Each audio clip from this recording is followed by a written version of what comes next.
Okay, this is Monday Reach Back for grade 9.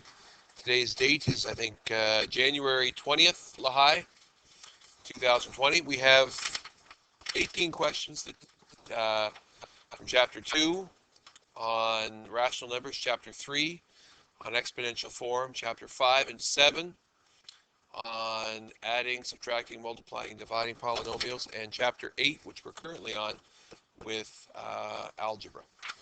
So your first question is a fraction question.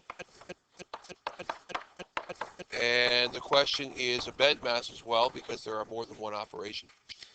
And of course, in these questions, the first thing you need to do is do your follow bedmass, which means multiplication first, which means 1/5 plus 1/2 multiplied by negative 7/3. It's always easier when multiplying fractions to convert mixed fractions to improper. When I multiply those fractions, then I'll get negative 7/6. The addition of these two fractions requires a common denominator. Equivalent fractions.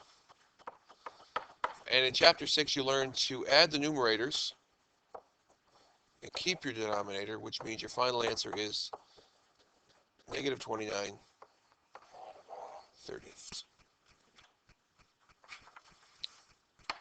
In the second question, you have rational numbers, except instead of decimals, it's the much simpler version of, or instead of fractions, it's decimals, which makes it much easier to solve. There is only addition and subtraction, so here we're just going to follow the order in which they appear, Toby, from left to right. So negative 1/2 plus 2.75. If you owe $1.50 and you have $2.75, if you pay off your debt, you would have $1.25 left, which means it's a positive 1.25 when you work those out. And here, subtracting a negative, simplest way is to add the opposite, because if you subtract debt, you would really be adding value to what you have. And your answer here would be 5. Question 3. So this is your question. Now, obviously, it's going to be much simpler if you don't change them all to standard form, because if you change them to standard form, it would be much more complicated. But what you were asked to probably realize is that it's easier to use the exponent rules. So the first one, you're going to get 10 to the 7 divided by 10 to the 4. And when you have that, you're going to keep your base and subtract your exponents to get 10 cubed. So all of this up here.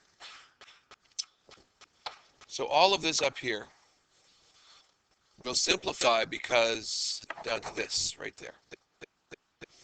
So once you have that, you take your next one, so plus. We're going to add the exponents here to get 2 to the 25 divided by 2 to the 23, which will be keep the base and subtract your exponents to give you 2 squared. Once you have it down to this, you could simplify it. 10 cubed is 1,000 because it's 10 times 10 times 10. 2 squared is 2 times 2, or 4. Your final answer is 1,004. Question 4. You can do it one of two ways. Obviously, the easiest way is to simplify the brackets. And when you do so, you would have 125. Alternatively, you could have applied the exponent of 2 to each of those, giving you 4 squared times 5 squared. No. Yeah. No. Yeah. 2 squared, that's what it is. 2 squared times 5 squared, or 4 times 25, which would have been 100 anyway. But you can't, you're not allowed to distribute the exponent to addition of terms, only multiplication and division of terms. Your fifth question is 4 squared plus 2 to the exponent of 0 plus negative 1 to the fifth plus negative 2 squared in brackets plus negative 2 in brackets cubed. So when we simplify each of these parts,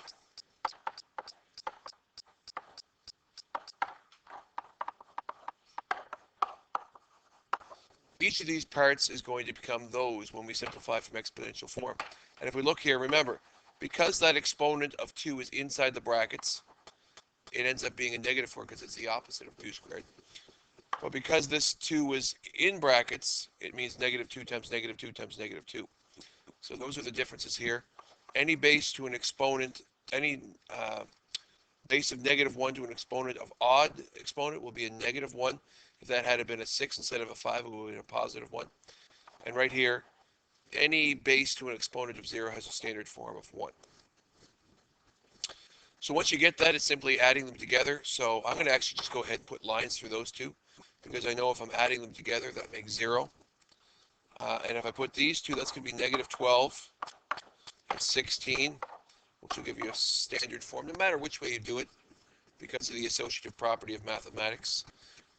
No matter which way you add a string of numbers together, you'll always get the same sum, because of the associative property of mathematics. Question 6 is right from chapter 5.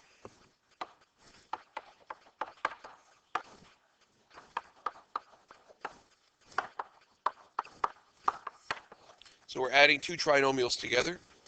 And when you add two trinomials together, you just gather like terms.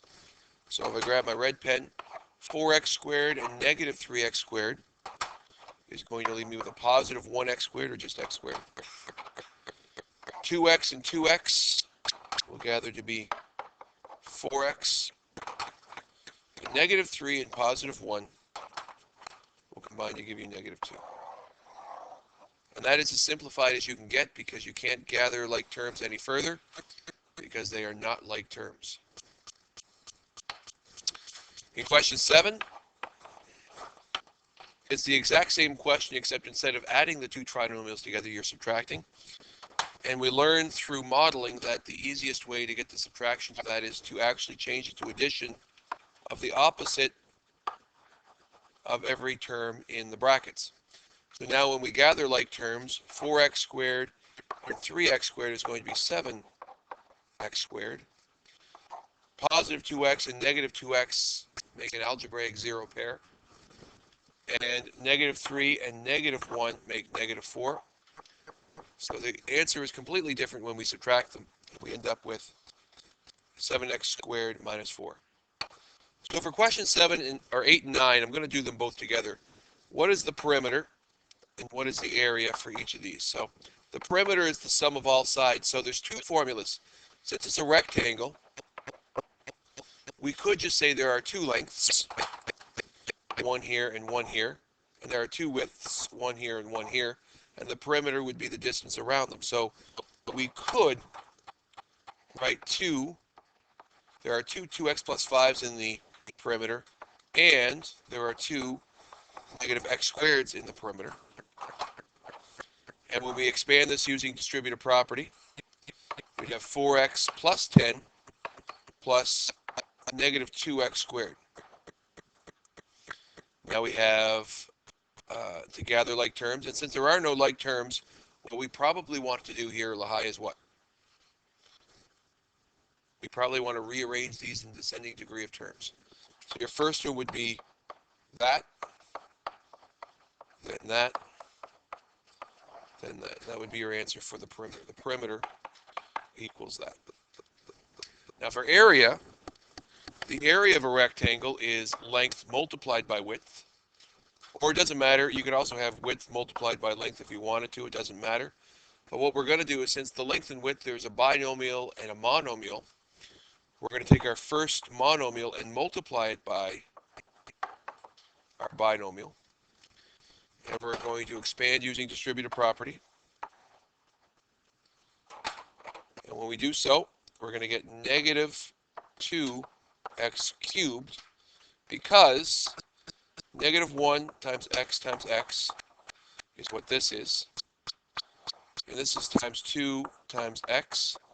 So when I multiply the coefficients, I get negative 2. Oh, that's not what I want. I get negative 2 when I multiply this by this. And when I multiply this by this by this, I end up with x cubed. And then negative x squared times 5 is negative 5x squared. And that's as far as we can gather the area, because They are not like terms. Question 10 is a very simple monomial multiplied by a trinomial. This is a basic question from chapter 7. You need to utilize distributive property and multiply all three terms by this. You get negative 2x cubed for your first term, positive 4x squared for your second term, and negative 10x for your third term. So when you expand using distributive property, the product of this trinomial by this monomial would be that trinomial. Question 11 is the exact same idea except using division. So 10x cubed minus 2x squared plus 8x divided by negative 2x. So here we're going to utilize distributive property once again.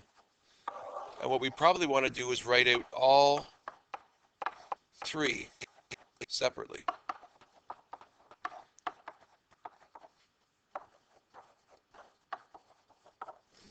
And then just simplify each of them. Will be negative 5x squared, positive x, and negative 4. So when we simplify each of these,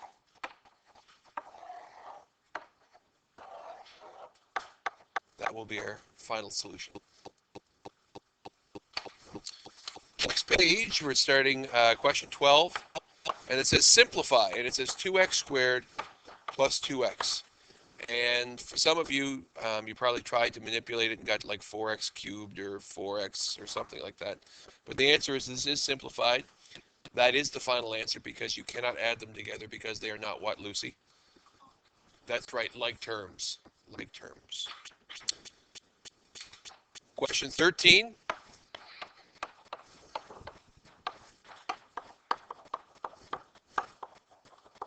Is the product of 2 by this and add to it this binomial.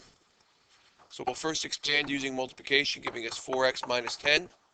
I'll keep that in brackets. Add it to the other binomial. Gather like terms. We'll start with our highest degree term, which is 4x squared. There are no other x squared tiles, or terms, excuse me. So it's by itself. 4x and negative 9x is negative 5x. And negative 10 is by itself.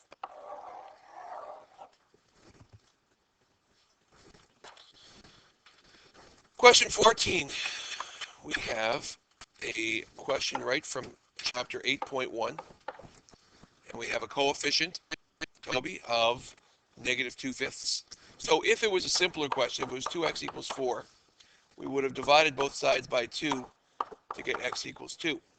In this case, our coefficient is not a whole number, but rather a negative fraction.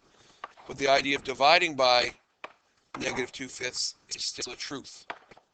So if I divide one side by negative 2/5, I must divide the other side by negative 2/5. The easiest way to get the answer is to multiply by the reciprocal, which would give us x equals negative 10 over 22, or in lowest terms, negative 5/11. Or you could try to add them together, even though that would be the wrong thing to do. Exciting. Question 15. Coefficient of negative or positive 0.75x equals negative 1.5. Isolate the variable by dividing both sides by the coefficient, and x will equal. Actually, it does say no calculator, so let's think about this. Remember what we had before. If you have $1.50 divided into piles of 75 cents, because that's what this does say. It says $1.50 divided into piles of 75 cents. How many piles could you make? 2. And a negative divided by a positive would be a negative 2. Let's test it out on the calculator. Okay, let's test it out. See if it works. So, oh, hang on. That's a big calculator. 1.5. Oh. 1.5 divided by 1.75, uh-oh, this 5 equals, oh my god, I did something wrong. I gotta get rid of it, it's too driving me crazy. Let's try one more time. There we go. So 1.5 divided by 0.75 equals 2. So it does work. And question 16, half of x plus 3/4 equals 1 1/10. Now remember, what's another way I could write this out? What's an easier way or more familiar way? X over 2. This question is the same thing. Oh, sorry, equals. So because it's the same thing, it's probably best to write it like that to start. You're going to subtract the constant from both sides to get rid of it. Half of x will equal common denominator of 20, 22, 15, 7/20. So x will equal 7/20. This is half of x. So in order to get rid of half of x, I'm going to multiply by 2 to give you x equals 14/20, or in lowest terms, 7/10. Any questions so far? You got all that down? I can keep up with you. That's fair. Order it. That's fair. That's fair. I think it's still recording. Oh, I'm still recording. It's a good thing I didn't call you a name. Next question. 1.25x minus 3.75 is equal to 10.25. I'm going to add to get rid of the constant. Leave me with a simplified equation. What's that going to be, 14? So, remember what we did before. Without a calculator, you have $14 divided into piles of $1.25. 2 piles make $2.50. 4 piles would make $5. Agreed? Uh-oh, I'm losing myself here. So you can't make 15 piles, but you can make 14 something. Now I lied to you. You can use a calculator. 14. Good heavens. 14 divided by 1.25 equals 11.2. So x equals 11.2. Finally, your last question isn't a grade 9 question. It's all a grade 8 question. Remember, there are 2 ways to solve this. If I took this and cloned it, you could solve it one of 2 ways. First way you learned in grade 8 was divide both sides by 2. So instead of having 2 groups of x minus 5, you have 1 group of x minus 5. Add 5 to both sides to give you x equals 0. The second way you could solve it is by expanding, giving you 2x minus 10 equals negative 10. Get rid of your constant to give you 2x equals 0. Divide both sides by 2. And x equals 0.